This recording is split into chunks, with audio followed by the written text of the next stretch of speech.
Hey there, welcome to Into the Fire, where every week we're going into the fire to clear the smoke on today's hot topics in business and in everyday life. This week I have with me Dave Angus. Dave is president of the Johnson Group, and he has spent a lot of time as co-chair of the Winnipeg Poverty Reduction Council, as well as, Dave, you're currently the chair of the TRC 92. Well, I'm leading the initiative, which kind of spun out of WPRC, which I'm the past co-chair of that initiative. Yeah. Okay. Now, when you say Into the Fire, because we're kind of hosting this at Johnson Group, you're just kind of kidding about the Into the Fire part. Right? Absolutely. No, we're not going to burn the place down. I want to make sure that you're not trying to practice your sprinkler system here. Well, that would be kind of cool, wouldn't it? Look at it, really works. It's not. Okay, it's then. not, I'd say we did. Yeah, okay, I'll be good. Okay, so if you wouldn't mind just telling us a little bit more about, I guess let's start with the Poverty Reduction Council and kind of see where that kind of started and where it's gone to and how that's led you to TRC 92. Yeah, it's actually started a number of years ago, and the impetus for it was the issues facing that cause poverty are so deep and so significant, it really takes a community effort. So there was a sense through the United Way to bring together leaders from all parts of our community. So right now we have about 40 leaders from all parts of Winnipeg that sit together in a circle and talk about initiatives that we need to undertake in order to deal with poverty here in Winnipeg. So it's been a real pleasure and honor for me actually to be part of it. I'm no longer the co-chair, but coming out of the WPRC efforts, we established what's called the TRC 92 Indigenous Youth Employment Initiative, which I'm leading. Okay, and what can you tell us about that? Well, one of the elements that came out of our discussions was we really need to move the needle in terms of providing opportunities for Indigenous youth. The numbers weren't good in terms of the high level of unemployment for youth, period, but Indigenous youth in particular. So what are the barriers? And so we decided to pull together a consortium of companies to sit down and identify what things do companies like Johnson Group need to do in order to provide great opportunities for Indigenous youth, not just to get employment, but also to keep employment here. Right. So it's been quite a journey, but it's been really fulfilling. Mm-hmm. I know, I've sat on WPRC with you, and the stuff that I'm learning, daily about where youth are and what their struggles are and the things they need to overcome and what business can be doing. And sometimes it's very subtle little things, introductions, some of the right things. And in some cases, some of the larger companies that I've seen out there that have gone full on into their HR and are training their people to look for different things and how we can be supporting those youth and getting them jobs and things like that. I don't know if there's more you can go on with that. Well, it's funny what you learn. Like when we initially sat around the table as employers, and as an employer in the business community, you're always, quick to get to the action item. Like, let's get the introduce me to some Indigenous youth. I want to see whether they line up with the needs that we have here in our organization. The reality was when we looked at it, if we really want to have success, we need to take a step back and answer the question, how do you create a relationship with the Indigenous community? What organizations do we need to connect with? How do we create greater understanding of Indigenous youth, but the Indigenous peoples and their history, including residential schools? So part of what was necessary for all these companies, before we start looking at HR policy and recruitment strategies, let's look at what can we do inside our companies in order to create greater awareness and understanding of Indigenous peoples, period. And so what we did here at Johnson Group is we put all of our staff through Indigenous orientation. And we got great input back from our staff saying it was one of the best things that we've done because they really had no idea of the history. And now it really puts us in a position, if we bring in an Indigenous youth, that they're going to have a soft landing here, that people will understand the kinds of things that they've had to deal with as an Indigenous person and the kinds of things we need to do in order to bring them in and make sure they have a successful career. Right, and I've been, as I've been getting educated myself in some of these things, even just walking into places like Build and having Art Ladd give the kind of the tour of what they're doing, why they're doing it, the struggles of the people there that are employed by Build and the skills that they're trying to learn, it's quite an eye-opener because I, as a guy that, grew up in Charleswood and didn't live in that area, just, didn't know anything about it. So there was a real education piece for myself, where I was sitting back going, wow, this is going on in my city where I've lived all my life, and these people really need help. Well, I'm really finding in the business community a real will to go down this journey. Mm-hmm. Like there's a real, I think, understanding that how important this is, and that they just can't do business as usual when it comes into indigenous peoples, but indigenous youth as well. Mm-hmm. So we're looking at as a consortium all the different elements that lead to success, starting to implement them, starting to bring in indigenous youth into our workplace, like we have here at Johnston Group, and we're making some headway. But now it's about, well, we have 12 companies. We need 1,000 companies around the table. Right. And so now it's about the outreach. And even if you're not in a position to hire, jump in the circle and start the journey. And I think we're hopeful that this can be something that we can scale. So we'll have a number of consortiums throughout the community and get more and more business engaged in it. And I think that'll make a huge difference. And you know what, you make a great point there, because it's not about going out and hiring 50 new people, because companies just can't necessarily do that. I mean, maybe they can hire one or two, or as required to fill the ranks.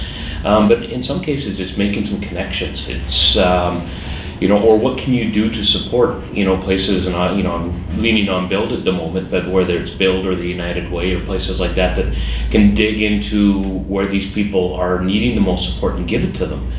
So it's not always about necessarily hiring, but supporting the companies that can. Or, I had a talk with the Sprinkler Union not long ago about what they could be doing to talk with Art, and as his people are coming through their courses there, maybe start pulling them into the Sprinkler Union, and from there they can go through. They would still have to meet all the requirements and do all the testing and all the stuff that goes with that, like anybody would. But they can come out of that with a very strong trade and be able to do all kinds of great stuff. But it's making those connections that I think is so important as well. Well, and that's, introducing companies like yours to a Build really is the magic, because it's through that interaction where things start to happen. And both sides learn, because it's important for the Indigenous organizations that are dealing with Indigenous youth also to learn some of the issues facing companies, some of the limitations they have.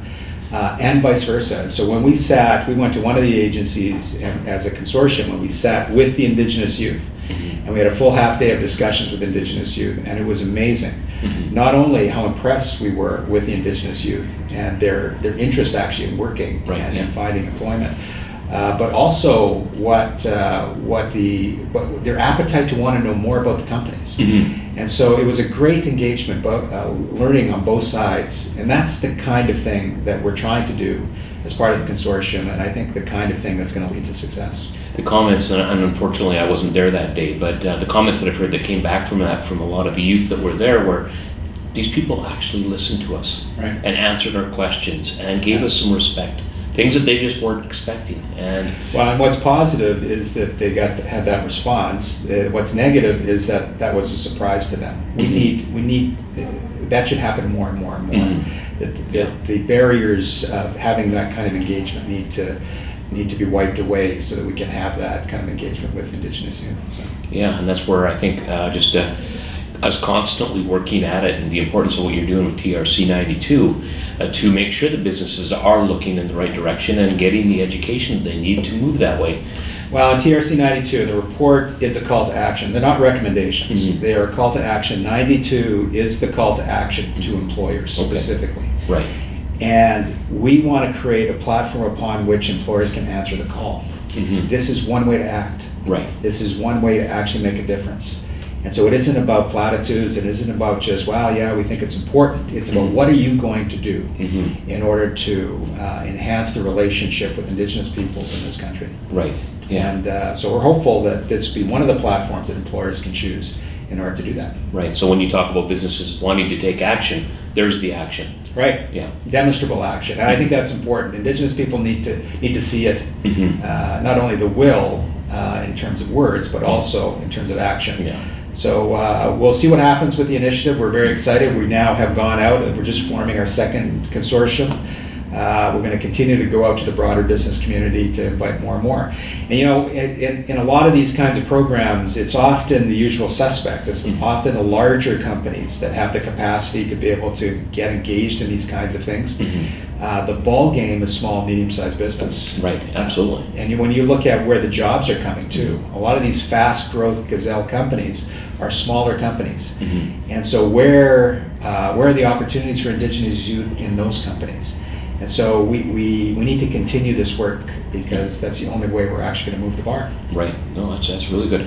I know your son Scott's also very involved in what is it, higher purpose change. Can you tell us a little bit more about that? HP Change. Yeah. Well, I'll tell you about it, and then you interview Scott, and he'll correct all the things that I said. Yeah. Because it really is his Yeah. initiative. But we, Scott, spent, when he graduated from Asper School with a business degree, he got engaged with an organization called RAY. Right, I remember that. RAY, Yeah. Resource Assistance for Youth. And it was on campus they had this 5 Days for the Homeless initiative that RAY was the recipient of funds for. And so he was a participant, and then he ran it the next year on behalf of the Asper School. But he created this relationship with RAY, and he was so impressed. But it really struck a chord with the kind of work that they're doing for youth, and for homeless youth particularly in Winnipeg. And so he started volunteering, and then he got hired on, and he spent 3 years there. And so he really had this engagement with youth that were in crisis. Mm-hmm. Right. And he saw the needs, for engagement and supports for Indigenous youth, but he also saw the potential, because you get to know these youth, and you get to know the kinds of barriers that they're up against, but also what they bring to the table, which in many ways is significant. So he had that experience. Then he went on to work with the Canada Summer Games on contract. So he was dealing with youth in a different context. And so he really had a passion to work with the next generation, particularly high schools. And so we started an organization called HP Change. Didn't know where I was going to go. Just kind of started it. But the higher purpose element of HP Change is the key, because there really is a strong value set and motivation of the next generation around being involved in something that they can make a difference. Right. Yeah. They want to work for a company that's making a difference. Mm-hmm. They want to get involved in community initiatives where they can make a difference. And so that was kind of the focus of the company, is for youth that want to make a difference in their community or want to make a difference at work. Right. How do we create that bridge? And I'll be honest with you, Rob, in my 17 years at the Winnipeg Chamber, I saw a huge divide between schools and business. Right, yes. We talk about it, how we have to provide internships, and we have to have relationships with the next generation, but there was really a big gulf. And so part of our work has been to how do we bridge that divide between high schools and the business world and the community, frankly, in order to provide the next generation with the opportunities they're looking for. Right. And it kind of interesting, when I was talking with Kim Ulmer the other day, she'd made the comment about how technology and the way business is changing right now, the jobs that were traditional jobs, when we were young guys, don't even exist anymore. And the opportunities for, any youth to be able to jump into these new roles and take on these new jobs that may not have even been invented yet, but the Gazelle companies you talked about earlier, they're moving so quickly, they need people that can jump along with them. Well, and that's why there's a huge appetite in the high schools to have really meaningful internships. Mm-hmm. That's the only way you're going to learn. Right. Particularly for jobs that don't exist yet. So, to be able to do a few months at a workplace where you can really get a sense of what the jobs are, and the industry and whether you actually want to be part of it. Right. Yeah. And it's also important from a diversity perspective. It's important for young women to get involved in non-traditional roles within the workplace for women. And that's why the whole STEM focus is critically important for them, to provide opportunities for them around that. Indigenous youth, new Canadians, there needs to be bridges that can leverage our diversity but bring them right into opportunities within the Winnipeg and that's of the business community. Right, and that's a win-win, because the employers are looking for these people and they're looking for jobs, and it's sometimes just finding that marriage. They sure are, but they do need help on creating the internships, and so that's been a big focus for HP Change as well. Okay, interesting. One of the things that kind of caught my attention as you were talking there were some of the barriers that people don't realize, and even myself, a year ago, I didn't understand some of the barriers that some of these people are facing, and I don't know if we want to talk about that, or if there's some things you want to share there that what the youth is up against.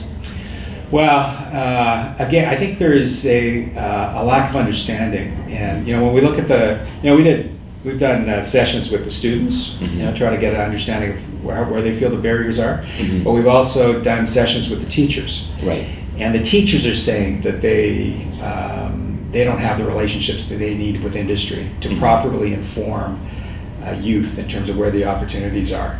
Right. And they know that's part of their responsibility. So how do we bridge that gap? How do we get industry more engaged with our high schools and even before high school, in the middle years, which is so important. I just saw some data saying that jobs, the notion of where you see yourself in a job starts at grade 7 or grade 8. So that's where you start to look at what I can fit into. Right. Yeah.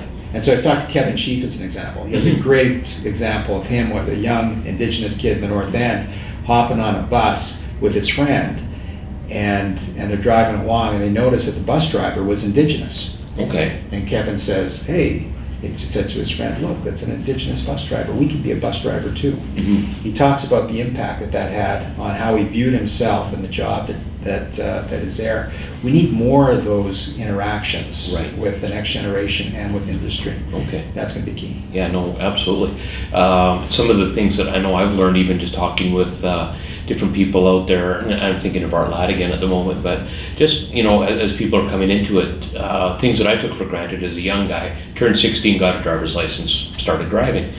There's so many youth out there that don't get a driver's license. They don't have social insurance numbers in place yet. They don't have all of those things just to get a job. Well, we saw that with the Canada Learning Bond. Canada Learning Bond is money that's available for those. It's income tested, but for a lot of kids, it's money that's available for post-secondary education. And significant money. And I think it's less than 25% of those who qualify actually get it. And a lot of it has to do with the barriers, because these families that are growing up in poverty or just trying to get food on the table aren't going to be walking into a bank to sign up for a Canada Learning Bond. We need to find better ways to engage with these families so that they get full benefit of some of these programs. Because I'll tell you, the families that actually have leveraged the Canada Learning Bond will tell you that once they qualify for that program and that money is there, it all of a sudden turns on kind of the hope button for those kids and those parents who can see a real positive path forward for the child, because they do have a resource base that's going to allow them to get them to the post-secondary stage. So it's those kinds of things that that really come back to really understanding what the barriers are and being able to address them. And how do we get over them? Yeah. And the number one issue with Canada Learning Bond was also not having ID. Right. Yeah. For sure. And it's one of those you don't know what you don't know sort of things, kind of on both sides, because the way it's been explained to me by different people was, a lot of times these impoverished families are trying to decide rent, groceries, and then, or a driver's license. Or a driver's license, and paying for lessons and all the good stuff that goes with that. And, obviously eating and a warm place to sleep take precedent. Yeah. So they do have a lot of challenges that many people I don't think understand. Yeah. Well, we sponsored, there was a program with Maples School Division, and in the 7 School Division, Maples High School. And they brought in a lot of families within that area, focused on the Canada Learning Bond. And we sponsored, and it's $30. It was a $30 charge in order for them to get ID. And we sponsored that, so we took that off the table. And people go, wow, it's only $30. Well, $30 when you're trying to afford to put food on the table is $30. Yes, it's a big deal. Yeah, so let's wipe that barrier out. Let's have it at the school, which is a safe environment, a comfortable area for families to come and the kids to come. And they got great take-up in terms of getting more and more of these kids qualified for the Canada Learning Bond. So it's those kinds of things that I think we need to do more of.